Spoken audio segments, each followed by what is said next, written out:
चलो इस क्वेश्चंस में क्या दिया हुआ है, the moment of inertia of disc about diameter is I and its moment of inertia and axis perpendicular to plane and passing through its rim is okay.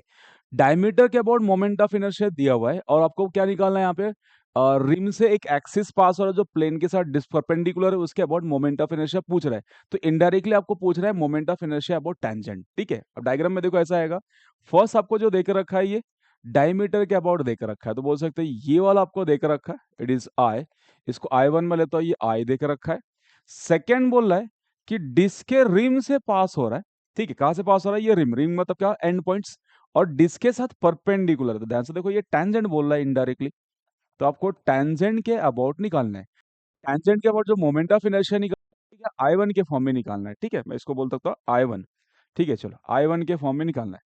बस दोनों moment of inertia क्या करेंगे, दोनों moment of inertia find out करते हैं, I1 and I2 find out करेंगे, दोनों को डिवाइड करेंगे। सो दोनों आपस में रिलेट कर सकते हैं। मुझे I2 I1 के फॉर्म में चाहिए। ठीक है, तो पहले I1 कितना है बताओ। I1 डायमीटर है आपके पास, तो बोल सकते हैं ये डायरेक्टली I1 इज इक्वल कितना आएगा, इस M R square divide by 4। Diameter के अबाउट डायरेक्टली याद रखना है, I1 कितना होता है, एम आर स्क्वायर बाय 4। अब इसके अबाउट चाहिए, तो ये टेंजेंट है, तो सेंटर से ये जो पास होता है ये हो गया आपके पास IC, बीच में डिस्टेंस R है, तो यहाँ पे पैरेलल एक्सिस थ्योरम लगा के हम क्या निकालते हैं, I2 कैलकुलेट कर लेते हैं। ठीक है, तो I2 कितना आएगा अपने पास, I2 is equal to IC plus M into D square. IC centre के about moment of inertia disc का कितना होता है, it is M R square divide by 2 plus M, दोनों के बीच में डिस्टेंस कितना है, R है, तो ये लगा दो R स्क्वायर, कितना होगा इस 3/2 एम आर स्क्वायर।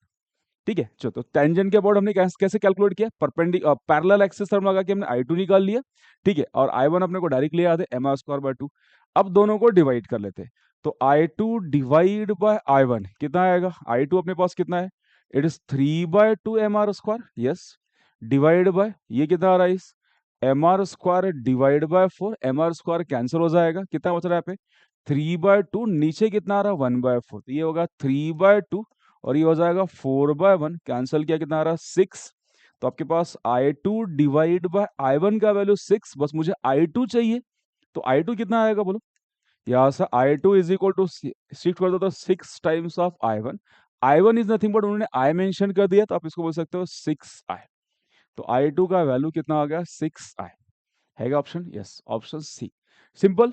आपको मोमेंट ऑफ इनर्शिया डायमीटर के अबाउट बोला हुआ है, तो आप डायमीटर के अबाउट पहले कैलकुलेट कर लो, फिर टेंजेंट के अबाउट फाइंड आउट करना है, तो टेंजेंट के अबाउट एम आर स्क्वायर में फाइंड आउट कर लो, फिर दोनों को डिवाइड करके आपस में रिलेट कर सकते हैं।